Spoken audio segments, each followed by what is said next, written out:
السلام عليكم، عاملين ايه؟ يا رب دايما تكونوا بخير. مين مش بيحب المانجا؟ الكل بيعشقها سواء كان الكبار او الصغار، وبما انها موجوده في السوق فقررت ان انا استغل الفرصه العظيمه دي واشارك معاكم حلقه المانجا. طريقته سهله وبسيطه، هتعمليه في 5 دقايق بس. اعملي حاجه جديده ومختلفه لاولادك وبجد طعمها رهيب، حرفيا هتكون الادمان ليكم ولاولادكم كمان. لو اول مره بتشوفوني، انا رنا ودي قناتي منوعات رنا رضا. اتمنى انكم تعملوا لايك للفيديو، كمان تشتركوا في القناه واعملوا مشاركه للفيديو عشان يوصل لعدد كبير من الناس. اللايك يا جماعة مش هيخسركم اي حاجة، لكن هيفرق كتير معايا. نصلي على سيدنا محمد. اللهم صل وسلم وبارك على سيدنا وحبيبنا وشفيعنا محمد عليه الصلاة والسلام. ويلا حالا نبدأ في وصفة النهاردة، حلقة المانجا. معايا هنا منجاية، هبدأ ان انا اقشرها.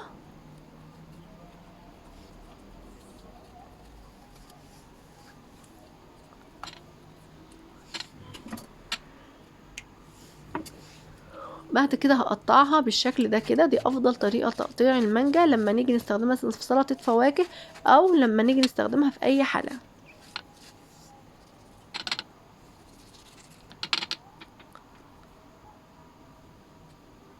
بعد كده بولة هجيب 2 ظرف جيلي مانجا.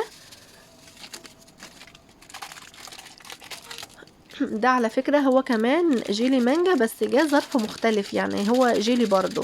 حتى دلوقتي هثبت لكم كلامي اهو، جيلي مانجا بس العلبة طلعت مختلفة او مصنع تاني مختلف، بس المهم هما 2 باكت جيلي مانجا.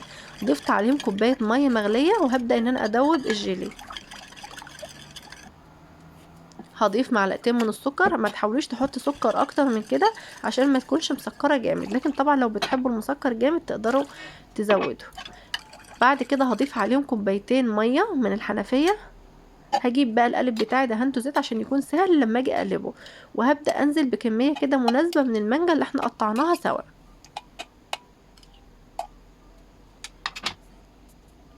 بعد كده هصب عليها الجيلي المانجا اللي احنا عملناه، وهدخلها التلاجة لمدة ساعة. ده كده انا عملت قالب كبير وبرضو هعمل 3 قوالب صغيرين بنفس الكمية، يعني الكمية اللي احنا عملناها مع بعض هتعمل لي قالب كبير و3 قوالب صغيرين، وهدخلهم برضو التلاجة لمدة ساعة.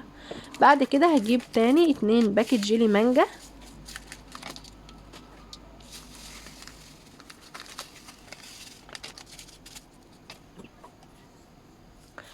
معلقتين من السكر، كوباية مية مغلية،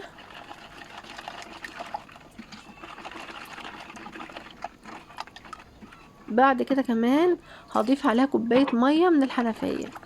انا عايزة هنا الجيلي ده يكون اتقل شوية. لو تفتكروا الجيلي الاولاني ضفت عليه 3 كوبايات، لكن هنا ضفت كوبايتين بس. هجيب بقى 2 باكت كريم شانتيه، او في ناس بتسميه دريم ويب، حسب بقى ما بتعرفوه. هنزل عليه كده.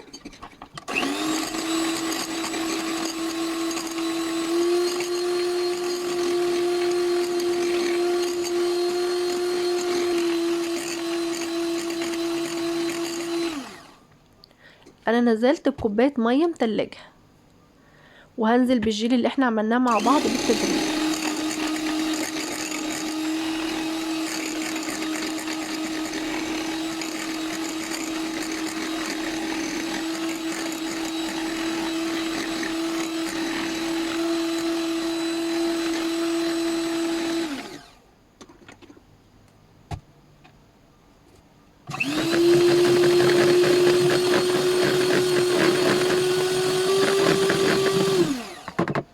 في مثل بيقولك ان ضاقت عليك وسع معونك، لكن انا ما اعرفش، كنت مستخدمه بوله صغيره لقيتها صغيره قوي، نقلتها في بوله اكبر شويه. وعايزه اقول لكم كمان ان حاجه مش عارفه، يعني انا قلتها بسرعه فعايزه ااكد عليها. الاتنين باكت كريم شانتيه دول انا ضفت عليهم كوبايه ميه متلجه.